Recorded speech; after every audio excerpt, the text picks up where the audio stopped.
जय हिंद दोस्तों, आपका स्वागत है आपके अपने YouTube channel career with teaching पर। दोस्तों उम्मीद करता हूं कि आप सभी लोग स्वस्थ होंगे, मस्त होंगे और ज़बरदस्त होंगे और अपनी आगामी परीक्षाओं की तैयारी अच्छी तरीक़ा से कर रहे होंगे। जो भी दोस्त इस चैनल पर पहली बार आया है, इस चैनल को सब्सक्राइब करें, जिससे कि हमारी आने वाली न्यू वीडियो का नोटिफिकेशन सबसे पहले मिले। दोस्तों वीडियो पर शुरू से अंत तक बने रहें, यह वीडियो आपके लिए बहुत ही महत्वपूर्ण होने वाला है। दोस्तों बात करें इससे पहले वाले लेक्चर में हमने आपको कुछ पढ़ाया था, जिसकी बात करते हैं दोस्तों, जिसमें दोस्तों हमने पढ़ाया था आपको ज्वार तथा भाटा के बारे में बताया था, जिसे टाइड एंड एब एब के नाम से जानते हैं।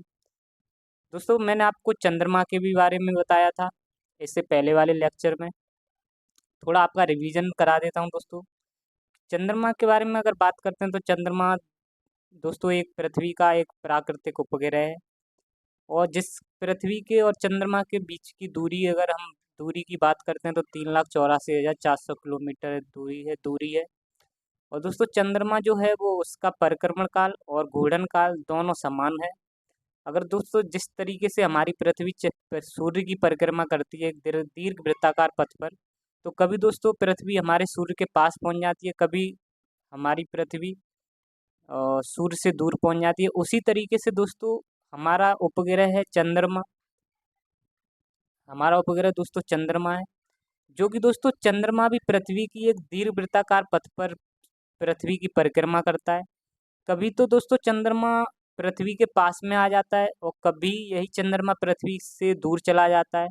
जब दोस्तों पास में आ जाता है तो उस स्थिति को उपभू यानी कि परिधि के नाम से जाना जाता है, और जब दोस्तों चंद्रमा पृथ्वी से दूर पहुंच जाए तो उस स्थिति को अपभू यानी कि अपोजी के नाम से जाना जाता है। और दोस्तों इस तरीके से मैंने आपको बताया था चंद्रमा का जो गुरुत्वाकर्षण बल है वो पृथ्वी के गुरुत्वाकर्षण बल का 1/6 है। और दोस्तों हमने आपको बताया था उच्च ज्वार और आपको निम्न ज्वार के बारे में बताया था। जिस तरीके से दोस्तों उच्च ज्वार के बारे में मैंने आपको बताया था, उच्च ज्वार के बारे में बात करते हैं। तो उच्च ज्वार में क्या होता है दोस्तों, उच्च ज्वार हमको कब देखने को मिलते हैं, जब दोस्तों हमारा सन और पृथ्वी, हमारा चंद्रमा और पृथ्वी, जब दोस्तों ये एक युति की स्थिति में आ जाते हैं, जब दोस्तों सूर्य और पृथ्वी के बीच में जब चंद्रमा आ जाता है, तो यह स्थिति आपकी दोस्तों युति की स्थिति होती है, जो कि दोस्तों अमावस्या के दिन को देखने को मिलती है। इस स्थिति में दोस्तों जो हमारा दोस्तों जो सूर्य है और चंद्रमा है, इनके पास हालांकि अपना अपना दोस्तों गुरुत्वाकर्षण बल है, और यह दोस्तों पृथ्वी के चारों, हमारी ये पृथ्वी है, पृथ्वी के चारों तरफ दोस्तों पृथ्वी पर समुद्र पाया जाता है, और वहाँ पर दोस्तों समुद्र में लहरें उठने लगती हैं। और दोस्तों आपका ये सूर्य और चंद्रमा का अपना गुरुत्वाकर्षण होने की वजह से ये दोस्तों पृथ्वी के पानी को अपनी ओर खींच डालते हैं, और जिसकी वजह से दोस्तों हमको यहाँ पर सबसे ज़्यादा हाई टाइड देखने को मिलते हैं, यानी कि उच्च ज्वार देखने को मिलते हैं। और इसी तरीके से दोस्तों एक स्थिति और बनती है, जब दोस्तों जब पृथ्वी हमारी सूर्य और चंद्रमा के बीच में आ जाती है दोस्तों, यह स्थिति दोस्तों, इस स्थिति को हम द्वितीय की स्थिति कहते हैं। जब हमारे सूर्य सूर्य और चंद्रमा के बीच में जब पृथ्वी आ जाती है तो दोस्तों यह स्थिति द्वितीय स्थिति कहलाती है। यह स्थिति दोस्तों अ, आपकी पूर्णिमा के दिन देखने को मिलती है। और यहाँ पर जो सब पृथ्वी का जो जल है दोस्तों, उसको आपका सूर्य भी अपने अपने गुरुत्वाकर्षण बल से खींचता है, और दोस्तों पृथ्वी यानी कि ये चंद्रमा है, आपका चंद्रमा भी अपने गुरुत्वाकर्षण बल से इसके जल को खींचता है। इस तरीके से दोस्तों यहाँ पर आपके उच्च ज्वार उत्पन्न हो जाते हैं, और यह दोस्तों आपको युति और द्वितीय की स्थिति जब कंडीशन देखने को मिलती है तब आपको उच्च ज्वार देखने को मिलते हैं। और ये दोस्तों आप ये भी कह सकते हो, ये दोनों आपकी एक सिजगी की स्थिति कहलाती है, एक सिजगी की स्थिति कहलाती है। जब दोस्तों सिजगी की स्थिति क्या होती है, जब दोस्तों सूर्य और चंद्रमा और पृथ्वी जब 180 डिग्री पर देखने को मिलते हैं, तो यह दोस्तों आपकी सिजगी की स्थिति होती है। तो यहाँ पर दोस्तों इस सिजगी आप कह सकते हो हमारा युति भी कहलाता है, और दोस्तों युति, ये दोनों स्थितियों को दोस्तों हम सिजगी के भी रूप में जान सकते हैं। तो यहाँ पर दोस्तों हमको उच्च ज्वार देखने को मिलते हैं। और दोस्तों नेक्स्ट अगर बात करते हैं निम्न ज्वार यानी कि नीप टाइड टाइड के बारे में बात करते हैं, तो यहाँ पर दोस्तों जो दोस्तों सूर्य होता है वो, और सूर्य और पृथ्वी और दोस्तों चंद्रमा जो होता है हमारा, तो चंद्रमा दोस्तों मैंने आपको बताया था, यहाँ पर दोस्तों मैंने आपको ये बताया था हमारी पृथ्वी जिस तरीके से सूर्य की परिक्रमा करती है, उसी तरीके से दोस्तों हमारा चंद्रमा भी पृथ्वी की परिक्रमा करता है। तो दोस्तों जब चंद्रमा, ऐसा तो है नहीं कि एक ही जगह पर रुका रहे, तो जब दोस्तों आपका चंद्रमा पृथ्वी के नॉर्थ पोल पर पहुंच जाता है, यहाँ पर 90 डिग्री का एंगल बनाता है दोस्तों हमारा चंद्रमा, जो दोस्तों चंद्रमा और सूर्य मिलकर दोस्तों ये पृथ्वी पर अपना 90 डिग्री का एंगल बनाते हैं। तो हाँ, यहाँ पर दोस्तों हमको आपके निम्न ज्वार देखने को मिलेंगे। या आप निम्न ज्वार इसलिए कह सकते हो कि दोस्तों यहाँ पर आपका पृथ्वी, जो सूर्य है आपका, यह अपने गुरुत्वाकर्षण से गुरुत्वाकर्षण बल से इधर समुद्र का पानी खींचता है, और यहाँ पर दोस्तों चंद्रमा भी अपना गुरुत्वाकर्षण बल होने की वजह से ऊपर अपना पानी खींचता है। इस तरीके से दोस्तों दोनों तरफ इसका बल लगने लगता है, गुरुत्वाकर्षण बल दोनों तरफ बट जाता है, जिसकी वजह से यहाँ पर निम्न ज्वार देखने को मिलते हैं। और यह स्थिति दोस्तों आपकी एक स्थिति में और आपका, जैसे सूर्य और जब हमारा अर्थ, जब दोस्तों अर्थ के जब साउथ पोल में जब चंद्रमा आ जाता है, तब भी हमको निम्न ज्वार देखने को मिलते हैं। ये स्थितियों के बारे में मैंने दोस्तों आपको डीपली आपको बताया है, डिस्कशन किया है। और इससे पहले वाले लेक्चर को आप जरूर देखें, जिसमें आपको मैंने विद डिटेल के साथ एक एक दोस्तों टॉपिक को पढ़ाया था। और इस वाली वीडियो में हम दोस्तों पढ़ने वाले हैं, जो वो पढ़ने वाले हैं दोस्तों वायुमंडल, यानी कि जिसे हम एटमॉस्फेयर कहते हैं। अब दोस्तों एटमॉस्फेयर की अगर हम बात करते हैं, तो दोस्तों अगर हम वायुमंडल यानी कि एटमॉस्फेयर की बात करते हैं, तो जैसे दोस्तों हमारी पृथ्वी है, ये हमारी पृथ्वी है दोस्तों। हमारी पृथ्वी के पास अपना एक गुरुत्वाकर्षण बल है। एक दोस्तों हमारी पृथ्वी के पास एक अपना गुरुत्वाकर्षण बल है, और हमारी पृथ्वी के ही पास दोस्तों अपना एक वायुमंडल भी है। इस तरीके से दोस्तों ये भी हमारी पृथ्वी एक प्लेनेट है दोस्तों, हमारी पृथ्वी एक प्लेनेट है। इसी तरीके से और भी सारे प्लेनेट देखने को मिलते हैं, और भी सारे बहुत सारे प्लेनेट हैं यानी कि ग्रह हैं। लेकिन दोस्तों उनके पास वायुमंडल, और भी बहुत सारे प्लेनेट हैं, उनके पास दोस्तों वायुमंडल तो है, लेकिन उनके पास दोस्तों, उन ग्रहों के पास यानी उन प्लेनेट के पास ऑक्सीजन मौजूद नहीं है। और हमारा जो दोस्तों प्लेनेट है यानी जो पृथ्वी है, इसके पास अपना वायुमंडल भी है, और साथ ही साथ में यहाँ पर दोस्तों ऑक्सीजन भी है। जीने के लिए दोस्तों, जीवन रहने के लिए आपको ऑक्सीजन की ज़रूरत होती है, और दोस्तों आपकी जल की ज़रूरत होती है। तो ये दोनों चीज़ें हमको देखने को मिलती हैं पृथ्वी पर। यहाँ इसी प्रकार से दोस्तों अगर हम बात करते हैं हमारी पृथ्वी पर, यानी हमारी पृथ्वी है जो, यह एक ग्रह है, और हमारी पृथ्वी के पास अपना खुद का एक वायुमंडल है, और साथ ही साथ में दोस्तों ऑक्सीजन गैस भी यहाँ पर देखने को मिलती है, यानी कि ऑक्सीजन गैस भी पाई जाती है। तो दोस्तों इसी तरीके से, अब अगर दोस्तों डेफिनेशन की अगर हम बात करते हैं, तो डेफिनेशन में आप ये भी कह सकते हो, जब किसी भी ग्रह के पास, किसी भी, ये हमारा पृथ्वी ग्रह है, जब किसी भी ग्रह के चारों तरफ गैस मौजूद होती हैं, किसी भी ग्रह के चारों ओर जब गैस मौजूद होती है, तो उसको ही हम दोस्तों वायुमंडल कहते हैं।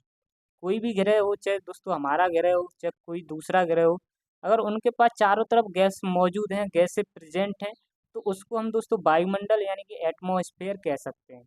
यानी आप ये भी कह सकते हो कि गैसों का जो मिश्रण ही आपका वायुमंडल कहलाता है। जो गैसें हैं, गैसों का मिश्रण, ही आपका वायुमंडल कहलाता है। जैसे दोस्तों आपका ये क्वेश्चन है, ये आपकी डेफिनेशन लिखिए कि पृथ्वी पर गैसों के आवरण को ही हम वायुमंडल कहते हैं। आप इस तरीके से भी याद रख सकते हो, पृथ्वी पर गैसों के आवरण को ही हम वायुमंडल कहते हैं। या आप इस तरीके से छोटी भाषा में याद ऐसे रख सकते हो कि किसी भी ग्रह के चारों तरफ जो गैस से मौजूद होती हैं, जो गैसें प्रेजेंट होती हैं, उसको हम वायुमंडल कहते हैं। अच्छा दोस्तों, क्वेश्चन एक एराइज होता होगा कि आप सोचते होगे पृथ्वी हमारी घूमती तो बहुत तेज है, जिस तरीके से हमारी पृथ्वी अपने अक्ष पर और जिस तरीके से सूर्य की परिक्रमा करती है, तो उस हिसाब से पृथ्वी घूमती तो बहुत तेज है, तो इसके पास जो मौजूद गैस है वो दोस्तों उड़ क्यों नहीं जाती हैं? यह क्वेश्चन आपके दिमाग में एराइज होता होगा। इसका दोस्तों एक कारण है। इसका कारण ये है कि यहाँ पर हमारी पृथ्वी पर गुरुत्वाकर्षण बल दोस्तों पृथ्वी पर पाया जाता है। यानी कि दोस्तों जो गैस उड़ नहीं पाती हैं, उसका एक कारण है कि गुरुत्वाकर्षण पृथ्वी का पाया जाता है, जिसके कारण दोस्तों हमारी पृथ्वी पर गैसें उड़ नहीं पाती हैं। जो दोस्तों गैसें हैं, हमारी पृथ्वी के चारों तरफ जो गैसें पाई जाती हैं, उन गैसों को हमारे पृथ्वी का गुरुत्वाकर्षण दोस्तों अपनी तरफ गुरुत्वाकर्षण के कारण ये दोस्तों खींच के रखा है गैसों को, जिसकी वजह से ये गैसें हमारी पृथ्वी को छोड़ नहीं पाती हैं, यानी कि हमारे एटमॉस्फेयर में ही, हमारे वायुमंडल में ही चारों तरफ घूमती रहती हैं और एक इस तरीके का एक वायुमंडल एक आवरण बना लेती हैं गैसों का, और उसी को हम आवरण को ही हम दोस्तों वायुमंडल के नाम से जानते हैं। आई होप दोस्तों, उम्मीद करता हूँ कि आपको ये पॉइंट समझ में आए होंगे। अब दोस्तों बात करते हैं कि हमारे वायुमंडल में कौन कौन सी गैसें सबसे ज़्यादा पाई जाती हैं, सबसे कम कौन कौन सी पाई जाती हैं। मैंने आपको बताया था कि गैसों का मिश्रण ही आपका वायुमंडल कहलाता है। तो दोस्तों हमारे वायुमंडल में किन किन गैसों का मिश्रण है, किन किन गैसों का कौन कौन सी गैसों से मिलकर हमारा वायुमंडल बना है, यानी तो बात होती है दोस्तों वायुमंडल के संगठन की, यानी कि आप कह सकते हो कंपोजिशन ऑफ एटमॉस्फेयर। एटमॉस्फेयर यानी कौन कौन सी गैस हमारे वायुमंडल, कौन किस किस गैस से मिलकर हमारा वायुमंडल का निर्माण हुआ है। तो दोस्तों हमारे वायुमंडल में सबसे ज़्यादा जो गैस पाई जाती है वो है दोस्तों आपकी नाइट्रोजन। नाइट्रोजन को ही हम N2 कहते हैं, जिसकी दोस्तों अगर परसेंटेज में बात करते हैं तो ये 78% दोस्तों हमारे हमारे वायुमंडल में पाई जाने वाली गैस है। यानी कि अगर दोस्तों बात क्वेश्चन आपके एग्जाम में पूछा जाए कि हमारे वायुमंडल में सबसे ज़्यादा कौन सी गैस पाई जाती है, तो आपका आंसर रहेगा दोस्तों नाइट्रोजन। नाइट्रोजन दोस्तों हमारे वायुमंडल में सर्वाधिक पाई जाने वाली गैस है, जिसे हम दोस्तों मैक्सिमम भी कहते हैं या सर्वाधिक भी कह सकते हैं। और दूसरे नंबर पर दोस्तों हमारे वायुमंडल में जो गैस पाई जाती है उसे ऑक्सीजन कहते हैं, जिसका दोस्तों जिसे हम O2, ये प्रतीक हैं दोस्तों गैसों के, इसको हम O2 भी कहते हैं, जो कि दोस्तों 20 यानी कि 20.8% दोस्तों ये हमारे वायुमंडल में गैस पाई जाती है। और तीसरे नंबर पर दोस्तों, तीसरे नंबर पर आर्गन गैस है। आर्गन गैस की अगर हम बात करते हैं दोस्तों, तो इसका प्रतीक चिन्ह जो है वो आपका AR है। और AR है दोस्तों, इसकी संख्या की बात, इसकी परसेंटेज की बात करें तो 0.9% दोस्तों आर्गन हमारे वायुमंडल में पाई जाती है। 0.9% हमारे वायुमंडल में ये दोस्तों गैस पाई जाती है, जिसे हम अक्रिय गैस भी कहते हैं, यानी कि ये दोस्तों इनर्ट गैस कहलाती हैं। इनको आर्गन गैस को दोस्तों अक्रिय गैस कहते हैं। नेक्स्ट दोस्तों चौथे नंबर पर ये जो गैस पाई जाती है हमारे वायुमंडल में, जिसे हम कार्बन डाइऑक्साइड कहते हैं, जिसे हम CO2 के नाम से जानते हैं। और यह दोस्तों 0.03% है हमारे वायुमंडल में ये गैस पाई जाती है CO2। CO2 दोस्तों 0.03% गैस पाई जाती है। और दोस्तों अगर वैसे पूछा नहीं जाता है, पाँचवें नंबर की अगर हम बात करते हैं तो नियोन है दोस्तों, जो कि 0.0018% दोस्तों यह गैस पाई जाती है। और दोस्तों ये जो CO2 गैस है, हमारी CO2 गैस, यह हमारे पौधे, जो जितने भी पौधे होते हैं हमारे, जो दोस्तों ट्रीज हैं, इनके लिए बहुत ही महत्वपूर्ण होती है, क्योंकि दोस्तों हमारे जो पौधे हैं वो प्रकाश संश्लेषण करते हैं, यानी फोटोसिंथेसिस करते हैं, और CO2 गैस को अपने भोजन के रूप में इसको ग्रहण कर लेते हैं। और दोस्तों इसी CO2 गैस को ही ये पेड़, हमारे पौधे जो होते हैं वो ऑक्सीजन में कन्वर्ट कर देते हैं, और फिर जिसको हम दोस्तों ऑक्सीजन के रूप में ग्रहण करते हैं।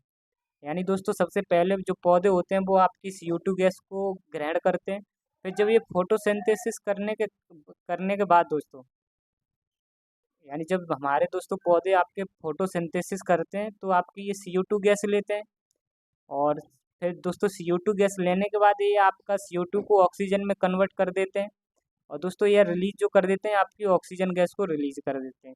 CO2 को ग्रहण करते हैं और रिलीज जो करते हैं वो आपकी O2 को गैस को रिलीज करते हैं, CO2 को कन्वर्ट करके O2 में चेंज कर देते हैं।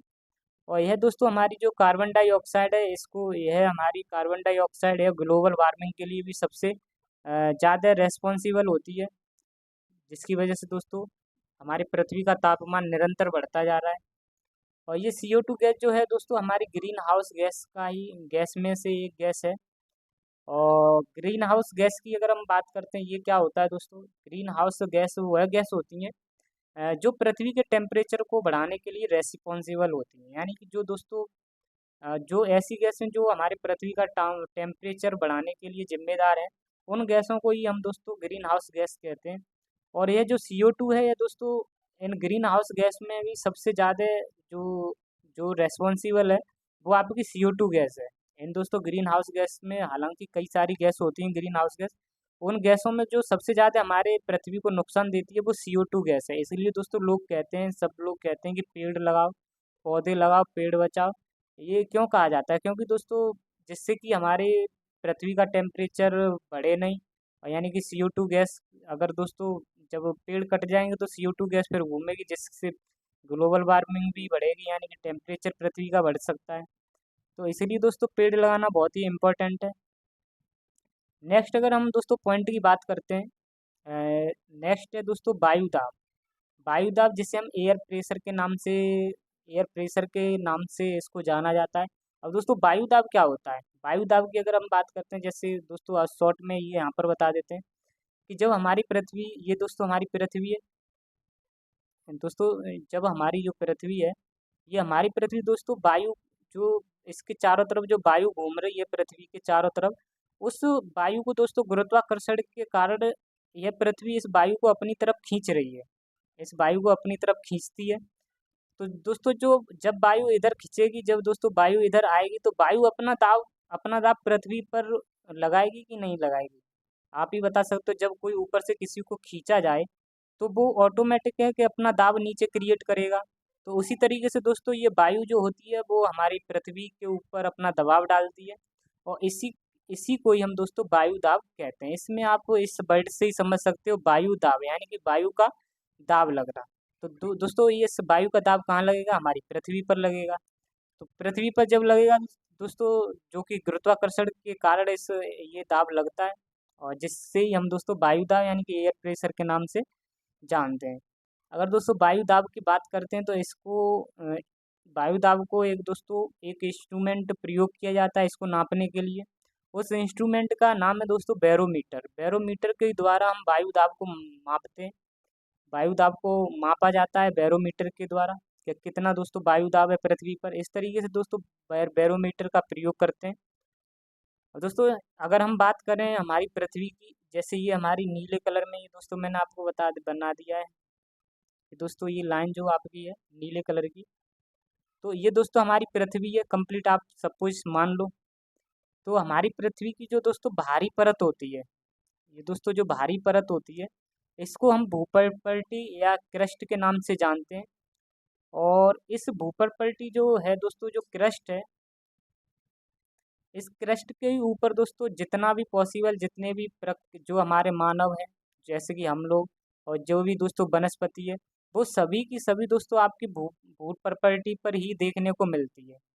चाहे दोस्तों आपके पेड़ पौधे हों, चाहे चाहे हम लोग हों, और चाहे दोस्तों कुछ भी हो, वो ये सभी चीज़ें हमको दोस्तों भू प्रॉपर्टी यानी क्रस्ट पर देखने को मिलती हैं। और इसी को दोस्तों जब क्रस्ट को दोस्तों, क्रस्ट के अंदर दोस्तों आपका मेंटल होता है, मेंटल को नीचे फिर आपका कोर भी होता है। जैसे यहाँ से अंदर जाओगे दोस्तों मेंटल देखने को मिलेगा, फिर उसके बाद हमको दोस्तों कोर देखने को मिलती है। तो दोस्तों क्रस्ट का, और आप जब क्रस्ट का और आप मेंटल का, अपर मेंटल का जब पार्ट मिला देते हैं, जब हम क्रस्ट का और अपर मेंटल का पार्ट मिला देते हैं, तो दोस्तों उसको कहा जाता है स्थलमंडल यानी कि लिथोस्फीयर। लिथोस्फीयर क्या लिथोस्फीयर क्या होता है दोस्तों? जहाँ अपर अपर जो मेंटल होता है और क्रस्ट होता है, इसको मिलाकर स्थलमंडल कहा जाता है, जहाँ पर दोस्तों हम लोग रहते हैं। क्रस्ट और जो अपर मेंटल है जो दोस्तों, इसको मिलाकर लिथोस्फीयर कहते हैं। जहाँ इसी जगह पर दोस्तों हम जो रहते हैं, इसी को हम लिथोस्फीयर के नाम से जानते हैं। इसी पर दोस्तों हमारी पृथ्वी पर ही सारे पेड़ पौधे और जितनी भी दोस्तों पृथ्वी के चारों तरफ जो वायु है, गैस है, ये सभी गुरुत्वाकर्षण के कारण दोस्तों सभी पृथ्वी से जुड़े हुए हैं। इसलिए कोई दोस्तों ऊपर उड़ता नहीं है, ये सभी के सभी अपने गुरुत्वाकर्षण के कारण पृथ्वी से जुड़े हुए हैं। और इसी में दोस्तों अगर हम एक पॉइंट की अगर बात करेंगे, अगर जैसे हम अपने पृथ्वी से दोस्तों जब जैसे ऊपर अगर जाएंगे, हम जैसे ही दोस्तों हम अपने वायुमंडल में जैसे जैसे ऊपर जाते हैं या जैसे जैसे नीचे आते हैं, तो वह दोस्तों हमको टेम्परेचर में भी बदलाव देखने को मिलते हैं। जब हम दोस्तों पृथ्वी से ऊपर, ये सभी चीज़ें हम दोस्तों अभी जब वायुमंडल की जब लेयर पढ़ेंगे तो उसमें आपको डिटेल से बताएंगे। तो दोस्तों इसी तरीके से जब हम वायुमंडल में वायुमंडल में चाहे ऊपर जाओ दोस्तों, पृथ्वी के वायुमंडल में ऊपर जाओगे या आप पृथ्वी के अंदर नीचे आओगे तो हमको दोस्तों टेम्परेचर में बदलाव देखने को मिलते हैं। अब दोस्तों हमारे वायुमंडल में कई सारी परतें पाई जाती हैं। कौन कौन सी परतें पाई जाती हैं इसके बारे में बताएंगे दोस्तों। टेम्परेचर के आधार पर ही दोस्तों परतों के बारे में बताएंगे। यानी कि दोस्तों टेम्परेचर के आधार पर हमारी जो वायुमंडल की परतों के बारे में डिस्कशन करेंगे। तापमान के आधार पर अगर हम बात करते हैं तो हमारे वायुमंडल में दोस्तों अलग अलग लेयर हैं। यानी कि जो जितनी वायुमंडल में लेयर्स हैं वो दोस्तों 5 लेयर्स हैं। 5 लेयर्स की दोस्तों डिटेल के साथ हम आपको डिस्कशन करने वाले हैं। और जैसे दोस्तों बात करते हैं जो हमारी वायु है, हमारी जो हवा है, जहाँ तक दोस्तों वायु पाई जाएगी वो आपका दोस्तों क्षोभमंडल हो जाएगा, वायुमंडल की लेयर्स हो जाएंगी। और जब दोस्तों एंड में जब वायु कम हो जाती है तो वो दोस्तों आपका एक्सोस्फीयर हो जाएगा। लास्ट में दोस्तों एक्सोस्फीयर होता है जिसको बहिर्मंडल कहते हैं, और नीचे ट्रोपोस्फीयर यानी क्षोभमंडल आपका रहता है। हमारी जहाँ तक वायु पाई जाती है दोस्तों वो आपका एक्सोस्फीयर है। और लेकिन हालांकि वहाँ पर उतनी दोस्तों वायु रहती नहीं है। और अगर हम बात करते हैं कि ये परतें जो हैं वायुमंडल की, ये बनी कैसे थी। ये दोस्तों ये जितनी भी 5 वायुमंडल की परत हैं आपकी, ये दोस्तों बनी कैसे थी, इसके बारे में अगर बात करें तो इनका परतों का जो निर्माण हुआ था, परतों का जो दोस्तों निर्माण हुआ था, जैसे कि आप सभी जानते हैं सबसे ज़्यादा जो वायु है वो दोस्तों नीचे की तरफ है। सबसे ज़्यादा जो वायु है वो आपकी नीचे की तरफ देखने को मिलती है।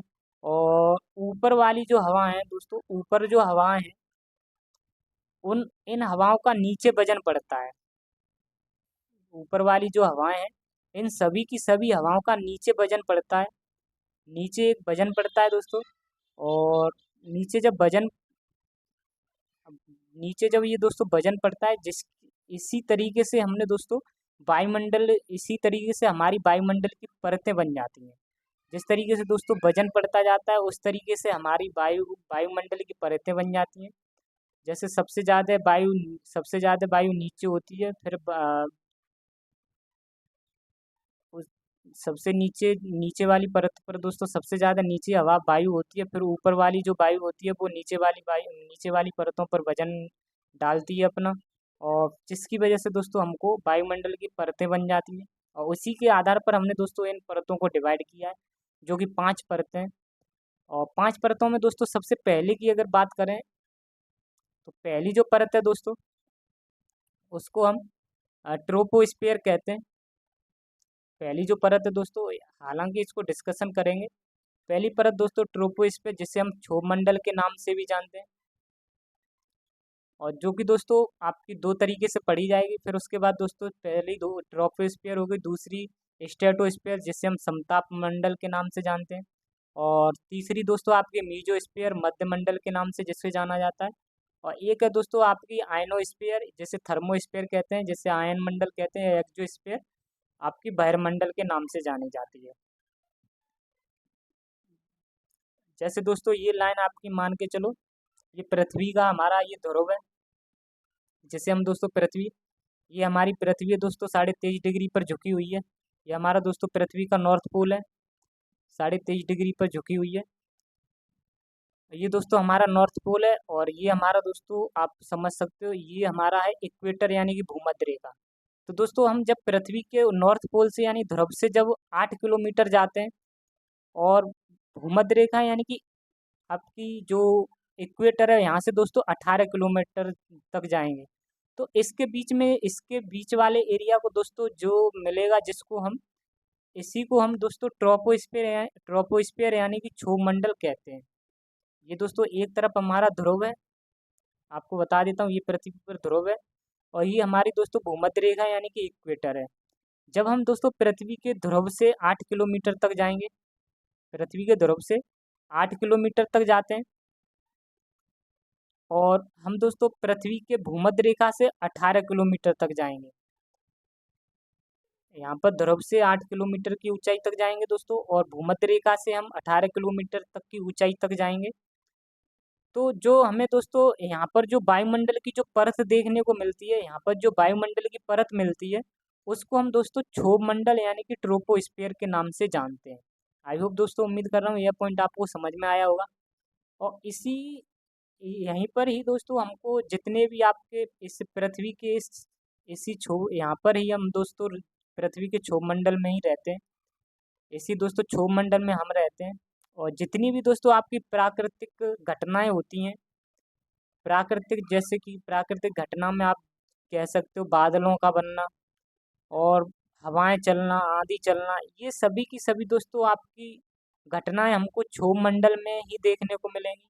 आपके जो भी दोस्तों पक्षी हो गए, और पेड़ पौधे हो गए, जानवर हो गए, हम यानी कि मनुष्य हो गए, हम जो भी घर वगैरह बनाते हैं, वो सभी का सभी दोस्तों हम सब क्षोभ मंडल में ही निर्माण करते हैं।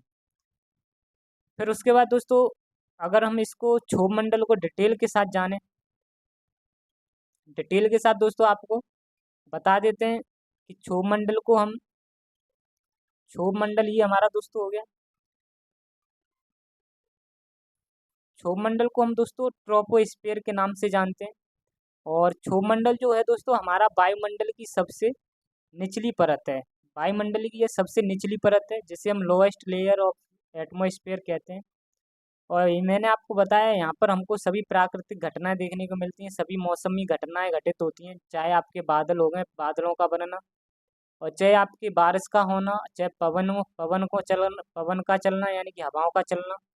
और यहाँ पर दोस्तों आपका एक पॉइंट और है, जैसे ही जब हम क्षोभ मंडल में जब 165 मीटर की ऊंचाई पर जाएंगे, क्षोभ मंडल में दोस्तों 165 मीटर की ऊंचाई पर जैसे ही जाते हैं, तो आपका टेम्परेचर में गिरावट आ जाती है, यानी कि टेम्परेचर में 1 डिग्री सेल्सियस कमी कमी हो जाती है। जैसे ही हम क्षोभ मंडल में 165 मीटर की ऊंचाई पर जाएंगे, तो वहीं पर दोस्तों 165 मीटर की ऊंचाई पर आपका 1 डिग्री सेल्सियस का तापमान कम हो जाता है। तो वही पॉइंट है दोस्तों, सामान्य ताप का ह्रास देखने को जो मिलता है हमको क्षोभ मंडल में, जिसकी दोस्तों ऊंचाई आप कह सकते हो 165 मीटर है। यानी 165 मीटर की ऊंचाई पर जाने पर 1 डिग्री सेल्सियस कम कम हो जाता है। अगर हम दोस्तों क्षोभ मंडल की एवरेज हाइट की बात करते हैं, अगर दोस्तों क्षोभ मंडल की एवरेज हाइट की बात करें, तो एवरेज हाइट में इसको 13 किलोमीटर इसकी एवरेज हाइट है। अब दोस्तों क्षोभ मंडल के बाद दोस्तों जब हम 18 किलोमीटर से लेकर जब 50 किलोमीटर की दूरी तक जाते हैं क्षोभ मंडल से दोस्तों, हम आपका 18 किलोमीटर से जब क्षोभ मंडल 18 किलोमीटर से जब 50 किलोमीटर की दूरी तक जाते हैं, तो इसको यहाँ पर दोस्तों एक पॉइंट और रह गया आपका ये वाला, वायु का सर्वाधिक घनत्व क्षोभ मंडल का। अगर हम दोस्तों क्षोभ मंडल में बात करते हैं, तो यहाँ पर आपका वायु का सर्वाधिक घनत्व देखने को मिलता है, जिसे हम मैक्सिमम एयर डेंसिटी कहते हैं। जैसे कि दोस्तों आप सभी जानते हैं, जैसे किसी भी यानी कि हम अगर बुक्स को रखते हैं एक बुक्स के ऊपर एक बुक्स के ऊपर, तो आप सभी जानते हैं कि बुक्सों का जो बंडल होता है बनाएंगे, तो सबसे ज़्यादा जो वजन पड़ेगा वो आपका कहाँ पड़ेगा, नीचे वाली किताब पर पड़ता है। यहीं पड़ता है कि नहीं पड़ता है? तो उसी उसी तरीके से दोस्तों हमारी जो हमारे वायुमंडल की जो लेयर है, तो जो दोस्तों लेयर हैं, तो इन लेयरों का जो सबसे ज़्यादा वजन पड़ता है, वो आपके नीचे वाली लेयर्स पे सबसे ज़्यादा वजन पड़ता है। तो नीचे वाली लेयर्स में दोस्तों सबसे ज़्यादा वायु पाई जाती है, और यहाँ पर दोस्तों जो वायु होती है वो घनी हो जाती है। और दोस्तों इसी वायु को हमारी ये जो ये पृथ्वी ये जो बा ये इस वाली लेयर पर दोस्तों सबसे ज़्यादा वायु पाई जाती है। और इस वायु को दोस्तों हमारी पृथ्वी का गुरुत्वाकर्षण जो बल है, वह हमारी पृथ्वी का जो गुरुत्वाकर्षण बल है, वह दोस्तों इसको नीचे खींच के ही रखता है। और जिसकी वजह से दोस्तों यह वायु का दोस्तों यहाँ पर सबसे ज़्यादा डेंस देखने को मिलता है। सब यहाँ पर जो दोस्तों सबसे ज़्यादा वायु आपकी घनी देखने को मिलती है, डेंस लेयर ये होती है। तो इसी को दोस्तों ये वाला पॉइंट है आपका, वायु का सर्वाधिक जो घनत्व देखने को मिलेगा वो आपका हमको क्षोभ मंडल में देखने को मिलेगा। जैसे दोस्तों मैंने आपको बताया था जो लेयर होती है वायुमंडल की, जो ऊपर वाली लेयर दोस्तों वायुमंडल की, ऊपर वाली लेयर का ऊपर वाली लेयर जो होती है वायुमंडल की, उन लेयरों का वजन नीचे वाली परत पर पड़ता है, नीचे वाली लेयर पर पड़ता है। और दोस्तों पृथ्वी का जो गुरुत्वाकर्षण बल है वह नीचे ज़्यादा होगा, यानी पृथ्वी के पास में ज़्यादा होगा, तो जिसकी वजह से इन वायु को भी अपनी तरफ खींच के रखता है। और यहाँ पर दोस्तों सबसे ज़्यादा वायु देखने को मिलती है, घनी होती है। तो यही पॉइंट इसमें है दोस्तों। अब नेक्स्ट दोस्तों हम बात करते हैं हमारे जो ट्रोपोस्फियर के बाद यानी क्षोभमंडल के बाद दोस्तों 18 किलोमीटर से 50 किलोमीटर की दूरी पर जाते हैं। तो यहाँ से यहाँ तक के बीच में जो दोस्तों लेयर होती है उसको हम स्ट्रेटोस्फियर यानी कि समताप मंडल के नाम से जानते हैं। इसको दोस्तों हम समताप मंडल के नाम से जानते हैं, यानी कि ट्रोपोस्फियर को हम जब हम ट्रोपोस्फियर से 50 किलोमीटर की ऊंचाई तक जाएंगे तो यहाँ जो परत मिलती है देखने को, उसको ही हम दोस्तों स्ट्रेटोस्फियर के नाम से जानते हैं। और स्ट्रेटोस्फियर की अगर हम बात करें, यहाँ पर दोस्तों आपके स्ट्रेटोस्फियर में समताप मंडल इसको कहते हैं। समताप मंडल में यहाँ पर दोस्तों हमको जो टेम्परेचर होता है वो भी समान देखने को मिलता है। और यहाँ यानी कि आप कह सकते हो नॉर्मल टेम्परेचर यहाँ पर रहता है। और दोस्तों यहाँ पर आपके जो 20 से 25 किलोमीटर के डिस्टेंस पर एक लेयर मिलती है, एक लेयर देखने को मिलती है। उस लेयर को हम दोस्तों ओजोन परत के नाम से जानते हैं, जिसे O3 भी कहते हैं। 20 से 25 किलोमीटर के डिस्टेंस पे यह लेयर देखने को हमें मिलेगी। और अगर हम दोस्तों इसकी बात करते हैं O3 की, तो O3 जो होता है वो ऑक्सीजन के 3 मॉलिक्यूल से मिलकर बना होता है। जो कि दोस्तों ओजोन जो परत है यह हमारी पृथ्वी पर सूर्य से कुछ पराबैंगनी किरणें यानी कि अल्ट्रावायलेट रेज आती हैं, और उन रेज को दोस्तों यह अवशोषित करता है, ओजोन परत अवशोषित कर लेता है दोस्तों। हालांकि ये अल्ट्रावायलेट जो रेज हैं बहुत ही नुकसानदायक होती हैं।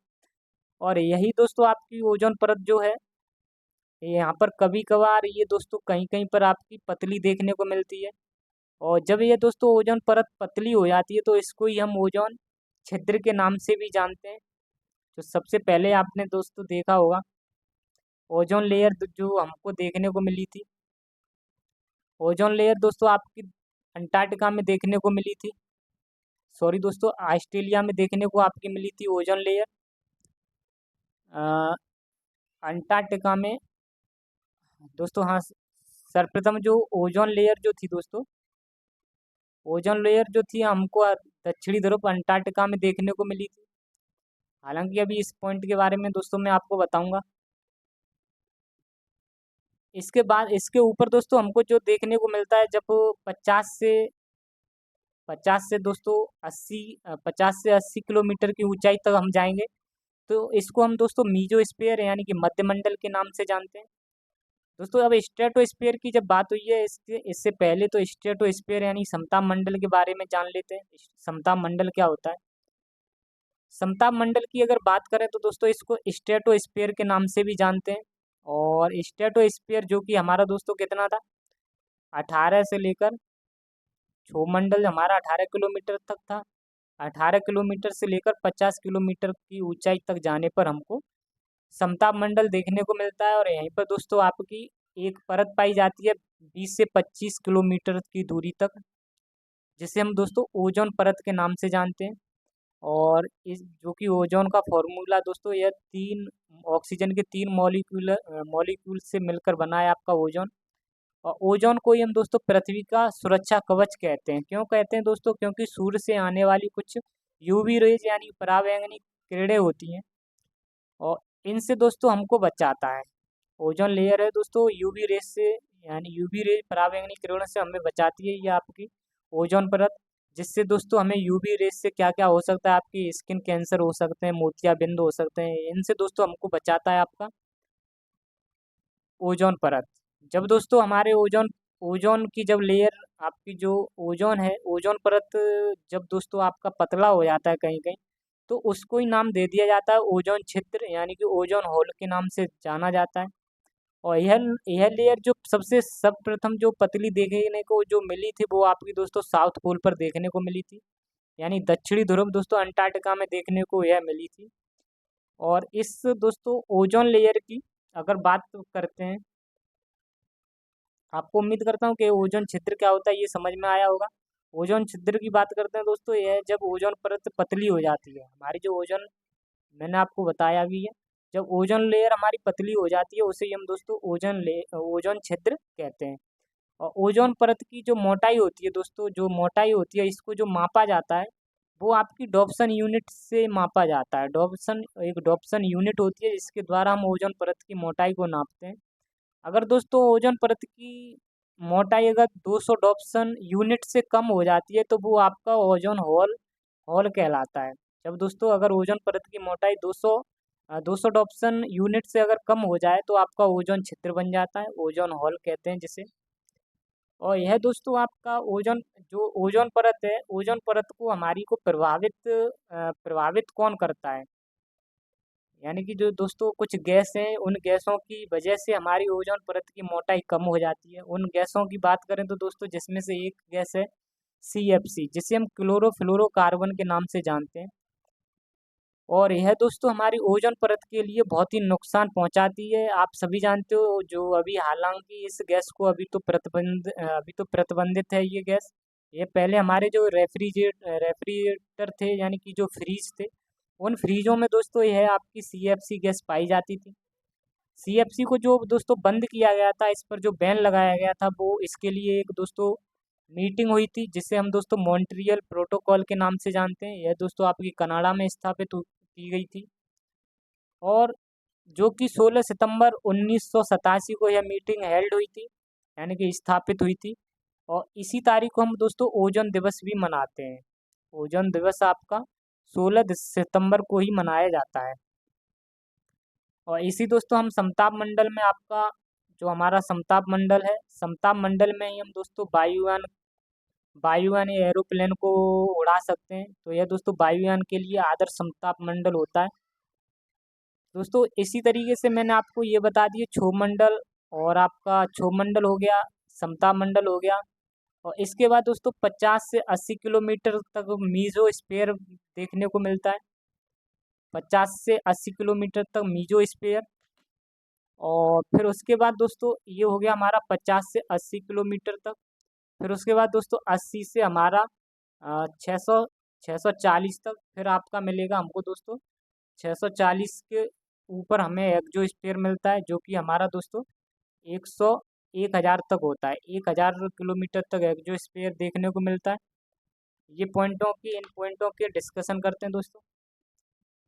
80 से दोस्तों हमारा ये 640 किलोमीटर हो जाएगा आयनोस्फीयर। और फिर उसके बाद दोस्तों हमें एक्सोस्फीयर देखने को मिलता है। इन मीजोस्फीयर के बारे में थोड़ा बताते हैं दोस्तों। मीजोस्फीयर को हम मध्यमंडल के नाम से जानते हैं। मीजोस्फीयर है दोस्तों, मीजोस्फीयर को हम मध्यमंडल के नाम से जानते हैं। और जिसकी हम बात करते हैं दोस्तों, ये है जब मीजोस्फीयर कब आता है। मीजोस्फीयर आपका दोस्तों दो परतों के, दो नीचे वाली परतों के और दो ऊपर वाली परतों के बीच में पाया जाता है आपका। मध्यमंडल की बात करते हैं, जो कि ये दोस्तों आपका यह हमें देखने को मिलता है 50 से 80 किलोमीटर की ऊंचाई तक जाने पर। जब हम दोस्तों 50 से 80 किलोमीटर 50 से 80 किलोमीटर की ऊंचाई तक जब पहुंच जाते हैं तो वो हमारा मध्यमंडल कहलाता है, यानी कि मीजोस्फीयर। मीजोस्फीयर की बात करते हैं तो इसमें मीजोस्फीयर जो है दोस्तों, ये हमारी समता मंडल से अगले वाली परत है। जब हम 80 किलोमीटर तक, यह हमको मध्यमंडल जो है हमें 80 किलोमीटर तक देखने को मिलता है आपका। और यह आपकी दो दो परतों के भी, दो नीचे वाली परतों, दो ऊपर वाली परतों के बीच में पाया जाता है। और दोस्तों अगर हम बात करते हैं यहाँ पर, यह आपकी जो मध्यमंडल है, ये आपकी सबसे ठंडी परत है जिसे हम कोल्डेस्ट लेयर के नाम से जानते हैं। कोल्डेस्ट लेयर के नाम से इसको जाना जाता है। और यहीं पर जो दोस्तों हमारे मेटेओर्स जो होते हैं, जो उल्कापिंड होते हैं, वो मध्यमंडल में ही आकर जलने लगते हैं। मैंने आपको बताया था दोस्तों, जब कुछ ऐसे ऐसे खगोलीय पिंड हमें हमें दोस्तों हमारे जो सौरमंडल है वहाँ पर दोस्तों कुछ ऐसे खगोलीय पिंड देखने को मिलते हैं जो कि सूर्य की परिक्रमा करते हैं।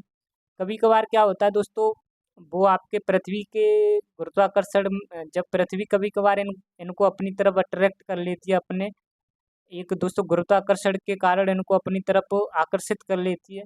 तो दोस्तों यह आपके पृथ्वी के वायुमंडल में प्रवेश कर जाते हैं, और जब दोस्तों ये इतनी स्पीड से जब आते हैं तो इनमें फ्रिक्शन हो जाता है वायु के द्वारा, तो ये दोस्तों जलने लगते हैं। तो ये दोस्तों आपके मध्य मंडल में आकर बिल्कुल जल जाते हैं। उल्कापिंड जो होते हैं दोस्तों आपके मध्य मंडल में जल जाते हैं।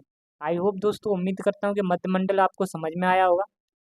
और नेक्स्ट दोस्तों चौथा जो हमारा है, जब हम दोस्तों चौथे को आयन मंडल यानी कि आयनोस्फीयर के नाम से जानते हैं। आयनोस्फीयर यानी आयन मंडल को हम दोस्तों थर्मोस्फीयर के नाम से भी जानते हैं। मैंने आपको बताया बताया भी था, आयनोस्फीयर कह सकते हो, यानी इसको आप थर्मोस्फीयर के नाम से भी जान सकते हो। जब हम दोस्तों आयनोस्फीयर में क्या होता है, जब 80 किलोमीटर से जब 640 किलोमीटर की ऊंचाई तक जाते हैं, जब 80 किलोमीटर से लेकर 640 किलोमीटर तक की ऊंचाई तक जाएंगे, तो हमको दोस्तों आयनोस्फीयर की यानी कि आयन मंडल देखने को मिलता है, आयन मंडल की परत देखने को मिलती है, जिसे हम थर्मोस्फीयर भी कहते हैं। मध्य मंडल आपकी सबसे ठंडी परत थी दोस्तों, आयन मंडल आपकी सबसे गर्म परत होती है। यह दोस्तों आपकी हॉटेस्ट लेयर होती है। और आयन मंडल में ही दोस्तों हमको रेडियो तरंगों का परावर्तन देखने को मिलता है। जैसे कि रेडियो तरंगों का परावर्तन क्या होता है दोस्तों, जैसे कि हम जो कॉल करते हैं, जो फ़ोन करते हैं, इस व्यक्ति से जो एक फ़ोन करेंगे, तो दोस्तों फ़ोन करने के लिए सबसे पहले जो हमारे जो तरंगें हैं वो आपकी तरंगें जो होती हैं दोस्तों आपके टावर से होते हुए दोस्तों आपके आयन मंडल से होते हुए दोस्तों फिर आपके दूसरे के पास कॉल जाएगी।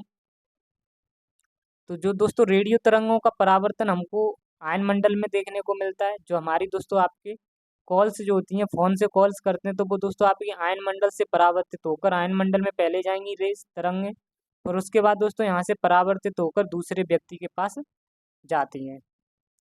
जब फ़ोन से बातचीत करते हैं दोस्तों, तो वह तरंगें परावर्तित होती हैं, और जो परावर्तित होती हैं वो आपकी आयन मंडल में ही परावर्तित होती हैं। और नेक्स्ट पॉइंट एक है इम्पोर्टेंट, जो दोस्तों उपग्रह यानी कि सैटेलाइट भी आपके आयन मंडल में ही स्थापित किए जाते हैं।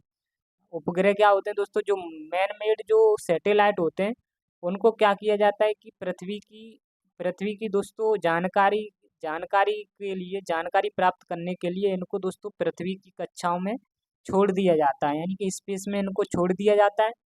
तो जो कि दोस्तों पृथ्वी पृथ्वी के बारे में जानकारी यानी मौसम के बारे में जानकारी को इकट्ठा करते हैं।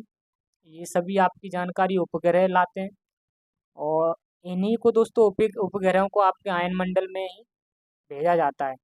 आयन मंडल में ही दोस्तों इनको उपग्रहों को सेट किया जाता है, स्थापित किया जाता है, जिससे हमको मौसम से संबंधित जानकारी प्राप्त होती है। लास्ट एंड दोस्तों हमारा अंतिम जो परत है वायुमंडल की, वो आपकी वायुमंडल है। वायुमंडल को एक्सोस्फीयर कहते हैं। और अगर हम दोस्तों एक्सोस्फीयर की बात कर रहे हैं, जब हम दोस्तों 640 से लेकर जब 1000 किलोमीटर तक आप जाएंगे, जब दोस्तों 640 किलोमीटर से लेकर 1000 किलोमीटर तक जब जाते हैं, तो उसको ही हम दोस्तों वायुमंडल या एक्सोस्फीयर के नाम से जानते हैं। और यह हमारे वायुमंडल की सबसे भारी परत है, आउटर लेयर है दोस्तों यह। और जब यहाँ पर दोस्तों कहा जाता है, यहाँ पर बहुत न्यूनतम वायु घनत्व पाया जाता है। जैसे जैसे दोस्तों आप ऊपर जाओगे, जितना ऊपर जाते जाओगे, तो हमें गैस जो हमारी वायु है उसमें दोस्तों कमी देखने को मिलती है। तो वह दोस्तों वायुमंडल में एटमॉस्फेयर में आते आते बहुत ही कम यहाँ पर दोस्तों वायु रह जाती है, तो इसलिए यहाँ पर मिनिमम एयर डेंसिटी देखने को मिलती है। आई होप दोस्तों, उम्मीद करता हूँ कि आपको पांचों लेयर समझ में आई होंगी अच्छी तरीक़ा से। अब दोस्तों एक और आपको लाइन के बारे में बता देता हूँ, कार्बन लाइन होती है। कार्बन लाइन को ही हम दोस्तों एक अंतरिक्ष मानते हैं। जब दोस्तों कार्बन लाइन क्या होती है, जब हम पृथ्वी से 100 किलोमीटर 100 किलोमीटर ऊपर जाते हैं, तो दोस्तों आपका अंतरिक्ष कहलाता है। जैसे दोस्तों ये हमारी पृथ्वी है, जब हम पृथ्वी से हम 100 किलोमीटर ऊपर पहुँचेंगे, ऊपर जाएंगे, और एक दोस्तों कार्बन लाइन खींचती गई है, एक काल्पनिक रेखा है, और अगर हम दोस्तों इसको क्रॉस कर जाते हैं तो आप समझो दोस्तों आप अंतरिक्ष में प्रवेश हो चुके हो। तो वही है दोस्तों आपकी कार्बन लाइन पृथ्वी के 100 किलोमीटर ऊपर जाने पर आपका अंतरिक्ष कहलाता है। अगर दोस्तों ये कार्बन लाइन जो है, कार्बन लाइन के अगर नीचे अगर आप यहाँ तक घूम के भी आए तो आपको नहीं माना जाएगा कि आप अंतरिक्ष में घूम के आए हो। कार्बन लाइन को क्रॉस करके पृथ्वी से 100 किलोमीटर दोस्तों आपकी कार्बन लाइन है, और यहाँ से आप क्रॉस करोगे तो आपको मान लिया जाएगा कि आप अंतरिक्ष में हो। तो इसी को दोस्तों कार्बन लाइन को ही हम अंतरिक्ष कहते हैं। उम्मीद करता हूँ कि आपको ये समझ में आए होंगे जितने पॉइंट बताएं। और आज के लिए इतना ही दोस्तों, मिलते हैं आपसे नेक्स्ट वीडियो में। जय हिंद, जय भारत, जय माँ सरस्वती।